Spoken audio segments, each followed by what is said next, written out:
Hello guys, welcome back to my channel. আজকে আমরা যে টপিকটা নিয়ে ডিসকাশন করব সেটা হচ্ছে প্রফিট অ্যান্ড লস স্টেটমেন্ট। এর আগের দিন আমরা যে টপিকটা নিয়ে ডিসকাশন করেছি সেটা হচ্ছে কোয়ার্টারলি রেজাল্ট। এখন কোয়ার্টারলি রেজাল্ট বা অ্যানুয়াল রিপোর্ট, এই যে কোনো একটা ফাইন্যান্সিয়াল যে সমস্ত স্টেটমেন্টগুলো হয় কোনো একটা কোম্পানির, তার মধ্যেই ইনবিল্ড থাকে প্রফিট অ্যান্ড লস স্টেটমেন্ট, অর্থাৎ তার মধ্যেই এই জিনিসগুলো লেখা থাকে। কিন্তু খুব সিম্পলিফাইড ওয়েতে আমাদের অ্যাকচুয়ালি খুব সহজ সরলভাবে এই প্রফিট অ্যান্ড লস স্টেটমেন্টকে আমাদের পড়া উচিত। এবং এই প্রফিট অ্যান্ড লস স্টেটমেন্ট যদি আপনি পড়তে পারেন তাহলে আপনি বুঝতে পারবেন সেই কোম্পানিটা অ্যাকচুয়ালি প্রফিট মেকিং কোম্পানি নাকি লস মেকিং কোম্পানি। যদি একটা কোম্পানি প্রফিট মেকিং কোম্পানি হয়, অর্থাৎ সেই কোম্পানিটা যদি রেগুলার বেসিস প্রফিট করে, তাহলে সেই কোম্পানির দুটো মেন ইম্পর্ট্যান্ট ফ্যাক্টর থাকবে। একটা হচ্ছে সেই কোম্পানির ইপিএস কন্টিনিউয়াসলি বাড়তে থাকবে। ইপিএস যদি বাড়তে থাকে তাহলে সেই কোম্পানি একটা নির্দিষ্ট সময় অন্তর অন্তর আপনাকে ডিভিডেন্ড পে করবে, সেটা একদিক থেকে আপনার ইনভেস্টমেন্টের জন্য ফায়দা হবে। আর সেকেন্ডলি যেটা আপনার আরও লাভ হবে সেটা হচ্ছে সেই শেয়ারটা অনেক বেশি মার্কেটের আদার পার্টিসিপেন্টরাও দেখতে পাবে এবং তারাও সেই কোম্পানিতে রেগুলারলি ইনভেস্ট করবে এবং সেই ইনভেস্টমেন্টের জন্য শেয়ারের দামও বাড়তে থাকবে। তো শেয়ার প্রাইস একদিক থেকে যেমন অ্যাপ্রিসিয়েট করবে, অন্য দিক থেকে আপনি যদি সেই কোম্পানি ডিভিডেন্ড পেইং কোম্পানি হয়ে থাকে এবং প্রফিট মেকিং কোম্পানি হয়ে থাকে তাহলে আপনি অবশ্যই প্রফিট পাবেন। সেই কারণে আমাদের এই জিনিসটা খুবই ট্র্যাক করা উচিত যে কোনো একটা কোম্পানি প্রফিট মেকিং কোম্পানি নাকি লস মেকিং কোম্পানি। যদি প্রফিট মেকিং কোম্পানি হয় তাহলে সে কীভাবে তার ইয়ার অন ইয়ার প্রফিটটা করছে, অর্থাৎ প্রত্যেক বছর কীভাবে সে তার প্রফিটটাকে গ্রো করছে। এবং যদি সেই কোম্পানিটা লস মেকিং কোম্পানি হয় তাহলে সে তার কীভাবে তার লসটাকে রিডিউস করছে, অর্থাৎ কমাচ্ছে, নাকি তার লসটাকে সে বাড়াচ্ছে। তো এই জিনিসগুলোর ওপর যদি আপনি বিচার করতে থাকেন তাহলে বুঝতে পারবেন একটা কোম্পানি যে ম্যানেজমেন্ট আছে বা সেই কোম্পানিতে যারা কোম্পানিটা চালায় বা প্রমোটাররা আছে তারা কিভাবে সেই কোম্পানিটার দিকে ভিউ রাখছে এবং আপনার আদৌ সেই কোম্পানিতে স্টে করে 2 বছর 3 বছর 10 বছর 15 বছর স্টে করে আপনার ইনভেস্টমেন্ট ফেলে রাখা উচিত না। তো এই জিনিসগুলো সম্পর্কে একটা সম্যক ধারণা লাভ করার জন্য এবং কোম্পানিটাকে ইনডেপথ জানার জন্য আমাদের প্রফিট অ্যান্ড লস স্টেটমেন্টটা দেখাটা খুবই জরুরি। এখন আমি এর আগে আমার অন্য ভিডিওগুলোতেও যেটা বলেছি যে আমি screener.com ফলো করি বেসিক্যালি। এছাড়াও কিছু পেড ওয়েবসাইট আছে যেগুলোর আমি সাবস্ক্রিপশন নিয়ে রেখেছি, সেগুলোর মধ্যে থেকে আমি বিভিন্ন ডেটাগুলো রিড করতে থাকি। কোনো কোম্পানির ওয়েবসাইটে যদি কোনো কোম্পানির মধ্যে আমি ইনভেস্টেড হই তাহলে তার ওয়েবসাইটেও আমি গিয়ে চেক করি যে তার অ্যানুয়াল রিপোর্ট কী আছে, কোয়ার্টারলি রিপোর্ট কী আছে, এবং প্রফিট অ্যান্ড লস স্টেটমেন্টগুলো আমি রেগুলার বেসিস চেক করি। তো আজকে আমি যে জিনিসটা দেখাবো এই ভিডিওর মাধ্যমে যে কীভাবে profit and loss statement actually পড়া উচিত। তো যথারীতি আমি চলে যাব আমার screener.com এর ওয়েবসাইটে। এখানে আমি মূলত দুটো কোম্পানি ওপেন করে রেখেছি, একটা হচ্ছে ইনফোসিস, একটা হচ্ছে রিলায়েন্স।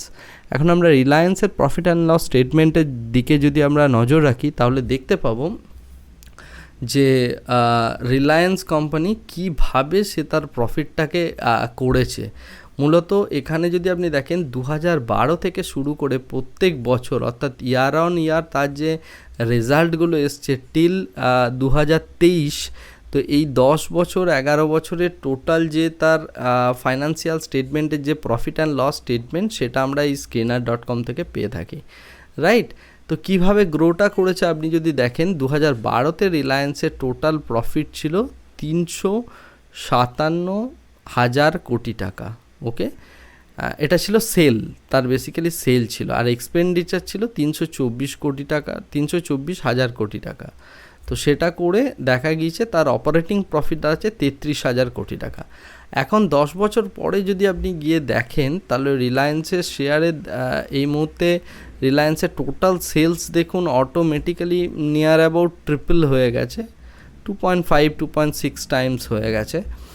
সিমিলারলি এক্সপেন্সেসও বেড়েছে, বাট ওর প্রফিটটা দেখুন অলমোস্ট 3 টাইমস হয়ে গেছে। অর্থাৎ রিলায়েন্স কিন্তু ইয়ার অন ইয়ার যদি দেখেন আপনি কন্টিনিউয়াসলিও একটা প্রফিটের দেখুন অপারেটিং প্রফিটের একটা গ্রোথ করেই গিয়েছে।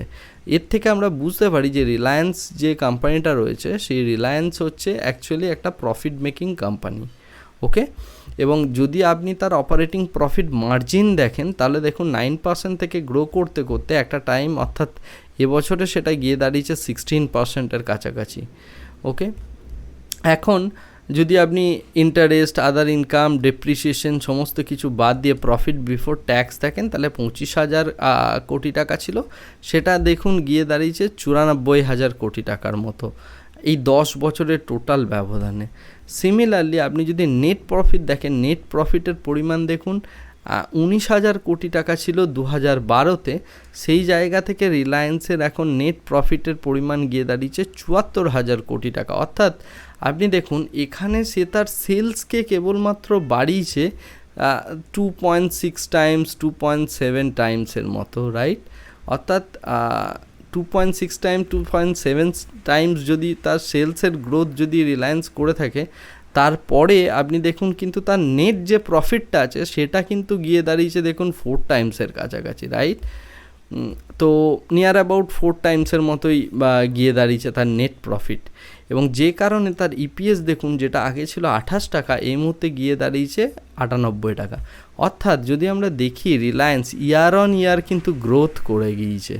এই ইয়ার অন ইয়ার তার ফাইন্যান্সিয়ালে যে গ্রোথটা হয়েছে, এই সেম গ্রোথটাই আমরা যদি রিলায়েন্সের মানে শেয়ার প্রাইসের চার্ট দেখি, সেখানেও কিন্তু আমরা সিমিলার এই গ্রোথটা আমরা দেখতে পাবো, রাইট?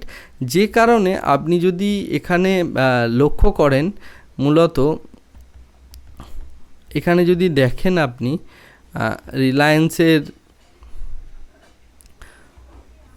এই সমস্ত ডেটাগুলোকে যদি দেখেন, আপনি দেখুন লাস্ট 5 বছরে রিলায়েন্সের কম্পাউন্ডেড সেলস গ্রোথ হয়েছে 18% এবং লাস্ট 3 বছরে হয়েছে 14%। সিমিলারলি যদি আপনি 5 বছরের গ্যাপে দেখেন, তাহলে রিলায়েন্সের দেখুন এখানে প্রফিটের গ্রোথ হচ্ছে 13% অথবা 16%। অর্থাৎ রিলায়েন্সের মতো কোম্পানিতে দেখুন তার স্টক প্রাইস সিএজিআর হিসাবেও কনস্ট্যান্টলি বেড়েছে। এখন এই বছর যথারীতি আপনারা জানেন যে একটা গ্লোবাল একটা ফ্যাক্টরের জন্য শেয়ার মার্কেট একটু ডাউনে চলছে, যে কারণে রিলায়েন্সের শেয়ার এই মুহূর্তে কিছুটা ডাউনে রয়েছে, যে কারণে এটা নেগেটিভ রিটার্ন দিয়েছে লাস্ট 1 বছরে। বাট যদি আপনি লং টার্মে ইনভেস্ট করতে চান, তাহলে দেখুন লং টার্মে অবশ্যই আপনি কিন্তু প্রফিট এখানে পাবেন, irrespective of any global any global environmental crisis or something like that. তো লং টার্মে যদি আপনি ইনভেস্টমেন্ট করতে থাকেন, তাহলে অবশ্যই আপনাকে সবসময় এই ফাইন্যান্সিয়ালসগুলো চেক করতে হবে যে সে কি ইয়ার অন ইয়ার প্রফিট করে যাচ্ছে নাকি করছে না, তার ইপিএসের গ্রোথ আছে না নেই, সে আদৌ ডিভিডেন্ড পে করছে কি না। দেখুন প্রত্যেক বছর সে ডিভিডেন্ড পে করে গিয়েছে রেগুলারলি, বাট এবছর যেহেতু গ্লোবাল মার্কেট ক্রাইসিসের জন্য নেগেটিভ রিটার্ন আছে, সেই কারণ মানে এটা শেয়ার অ্যাপ্রিসিয়েশনের নেগেটিভ রিটার্ন, রিলায়েন্স কিন্তু প্রফিট বানিয়েছে, তো এই প্রফিটটাকে তারা তাদের গ্রোথে কাজে লাগাচ্ছে, যে কারণে এবছর তারা ডিভিডেন্ড পে করেনি এখন পর্যন্ত। বাট মেবি হয়তো নেক্সট কোয়ার্টার বা তার পরবর্তী কোনো কোয়ার্টারে রিলায়েন্স হয়তো ডিভিডেন্ড পে করবে। সিমিলারলি আমরা যদি ইনফোসিসের শেয়ারের দিকে একটু নজর রাখি, তাহলে যে জিনিসটা দেখতে পাবো সেটা হচ্ছে সিমিলার টাইপ অফ প্যাটার্ন আমরা দেখতে পাবো ইনফোসিসের শেয়ারেও। এক্ষেত্রে দেখুন ইনফোসিসের শেয়ারও 2012 থেকে যদি তার গ্রোথ আপনি দেখেন এবং 2023 এই অবধি তার যথেষ্ট ভালো গ্রোথ আছে, এবং ইনফোসিসের সবথেকে ইম্পর্ট্যান্ট জিনিস হচ্ছে ডিভিডেন্ড। আপনি দেখুন ইনফোসিসের ডিভিডেন্ড পার্সেন্টেজ, সেক্ষেত্রে ইনফোসিস কিন্তু বেশ ভালো পরিমাণ একটা ডিভিডেন্ড পে করে। এই ডিভিডেন্ডটা কিন্তু হয় বুক ভ্যালুর ওপর, আপনি কিন্তু এটা ভাববেন না যে এটা শেয়ার প্রাইসের ওপর হয়, ওকে? কারণ আমি যখন আমার বুক ভ্যালুর